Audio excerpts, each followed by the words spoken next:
The gospel reading today, when our Lord speaks about himself ultimately, but the master coming back from a wedding, and the servants don't know when that's going to happen. And he tells us it could happen in the third watch of the night or in the fourth. So that would imply somewhere between 3 o'clock and 7 o'clock in the morning.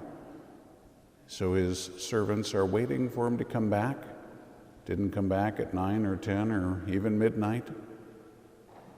The Lord's telling us something here.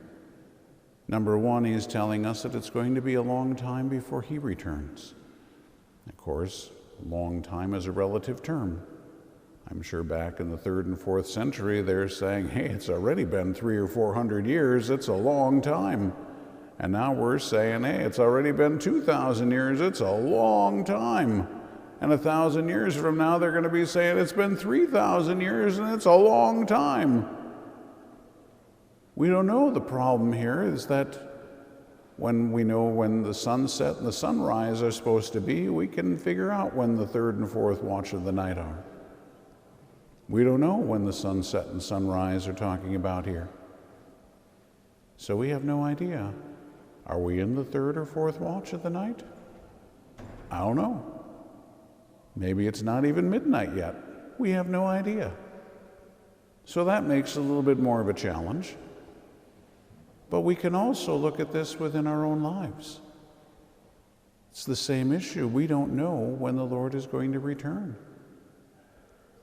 And neither do we know if we're in the 3rd watch or the 4th of our lives. If you're getting to be an old geezer like me, you can probably figure, well, it's at least the 3rd watch of the night by now. But we don't know. Maybe it's the 4th. Maybe I'll have a heart attack tomorrow and die. We don't know. So it's a difficult thing to say. But what tends to happen, and the Lord even makes this clear, if the servants are supposed to be watching for their master's return, and he's delayed in coming, the natural thing that happens is they start getting sloppy. You think about a guard who's supposed to be at attention. Initially, they're going to be pretty solid about it. And after a while, after a few hours of standing there at attention, they start getting tired. Maybe they start getting a little bit sloppy. That's what we tend to do too. The early part of the spiritual life can be pretty exciting. Lots of consolations, lots of fun, lots of wonderful things, lots of new insights. And then we get a little deeper into it. And then it dries up and it's dark. Not a lot of new insights.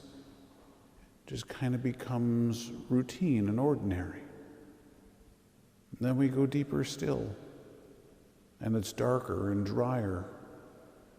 The Lord seems like he's a million miles away. It feels like he's forgotten about us. It feels sometimes like perhaps he's even abandoned us. And then the question is, what are we going to do? The early stages, if things got kind of dry, it's still pretty exciting. It's still fun. There's still hope that maybe something really wonderful is going to happen in prayer today. After a few years of nothing extraordinary happening in prayer, you get to the point of not assuming that anything's going to be happening. And then the question is, am I still going to go to prayer with the right disposition? In fact, even what I just mentioned about the early part of the spiritual life is the wrong disposition. Because if I go to prayer wanting something exciting to happen, looking for a consolation or whatever, then I'm going to prayer for a totally selfish reason. We have to be going to prayer and living our lives day to day out of charity, out of love for God and neighbor. And so am I going to continue to go to prayer even when I expect fully that it's going to be dry and dark and the Lord isn't going to be around, so it feels Obviously, the Lord is right there, but it doesn't feel that way. There are no consolations. Sometimes it's maybe extremely painful. And am I going to continue to have the charity for the Lord? Now, even outside of the spiritual life, look at what's going on in the world. It wasn't that long ago. In fact, it was in my lifetime when I used to hear those words in the gospel, when the Son of Man returns, will he find any faith on earth? And that made absolutely no sense to me as a kid, because I looked around and the church was packed. You couldn't find a place to sit. It's like, why would we be asking this question? Well, here we are, 50 years later. When the Son of Man returns, will he find any faith on earth? It's getting less and less. We're getting sloppy. Things don't happen in our time. Oh, sure, there was that little bump back around 2000 when everybody thought the computers were going to break down and the world was coming to an end for some odd reason, as though we've been on computers from the beginning. Yeah, 1949 is when the first computer was built, so, this is pretty new. Somehow we think we can't live without it, and the world's going to come to an end if we don't have them. So yeah, there was this little bump. People got kind of excited back around 2000, and well, when nothing happened, they all fell away. Because it wasn't deep. It's just on the surface. You can go to lots of Christian places, and essentially each week they're going to have a pep rally. And you can walk away saying, yes, this is so exciting, and I'm so emotionally charged, and I just love Jesus so much. Once again, that's surface level. It doesn't go any deeper than the skin. The Lord wants depth. He wants true love. He doesn't want excited things. He doesn't want all kinds of emotion. That's not what he's looking for. He's looking for somebody who truly loves him. And someone, therefore, who's going to be vigilant, not looking for the excitement for themselves because this is so fun, but looking for somebody who truly loves. For those of you who are married, that's not always fun. It's not always exciting. Think about married life. Maybe those exciting romantic times, they happen 2, 3, maybe 4 times a year. And this isn't something that day to day is overly exciting. Sure, at the beginning of the marriage maybe, but as it goes along, kind of settles in. And that's where the love is going to either really grow or it is going to go backwards. In other words, we're going to either become selfish, go backwards, or we're going to learn to be selfless. We're going to learn to serve this person when it doesn't feel good, when it's not exciting, when it's not fun. That's when the love really grows. The same is true with our spiritual life. It's going to grow the most in those times when things are difficult, painful, dark, dry, whatever you want to say. And are we going to continue to come to prayer to love the Lord?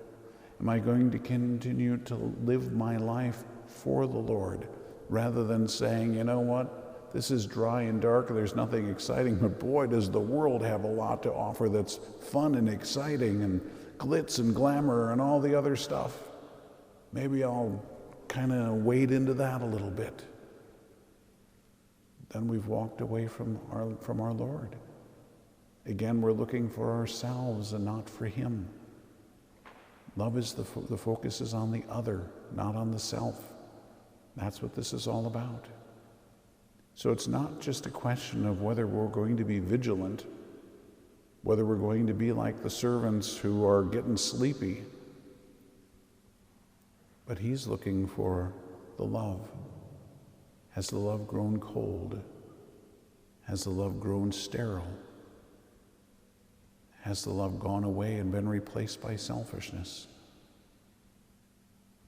He wants that true and deep love, and that only comes with time. We have to demonstrate it, not to him because he already knows, to ourselves because we have no idea. This is where that can really grow and develop. This is where our lives and our virtue can really grow. That's what God is looking for from us. So as time goes along, are we in the third or fourth watch of the night? We don't know, and it doesn't matter. All that matters is that we are seeking to love God with our whole heart and soul and strength. To the degree that we have developed the spiritual life and grown, that's what he's going to expect that we're going to be loving him with. And that means if we can do that today, tomorrow it's going to be even more and more and more. That's what he's looking for. Not because he gets something out of it, because he doesn't. Because he loves us so much that he wants us to become the people that he created us to be. People made in his image and likeness. People made to love, to be loved. He's there to love you. The goal of our life is to love him.